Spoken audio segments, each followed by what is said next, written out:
From the air early this morning, the leaders were hard to split.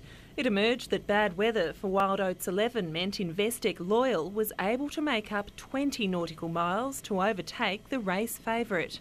We got caught under a big cloud and the guys came in from offshore and were able to avoid that big cloud, so we sat under it while they basically caught up. Wild Oats and Loyal jostled down Tasmania's east coast in a light northerly breeze. The lead changed several times in the morning as the race became increasingly tactical.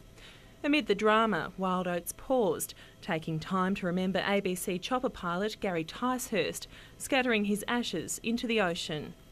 A lack of wind made for a slow afternoon until the boats rounded Tasman Island. As the breeze kicked up, the tactical battle was on in earnest. But not all eyes were on the finish line. Some crews were heading back to where it all started. Wild Thing arrived back in Sydney. Its skipper left to ponder his bad fortune. This is the 8th race that this boat's done. I think we've made it to Hobart 5 out of 8, so that's not too bad really.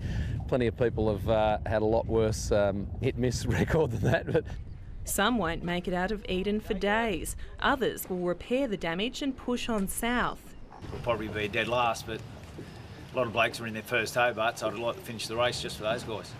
Loki, Living Doll and Jazz are all fighting it out for the Handicap Trophy. Amy Bainbridge, ABC News, Hobart.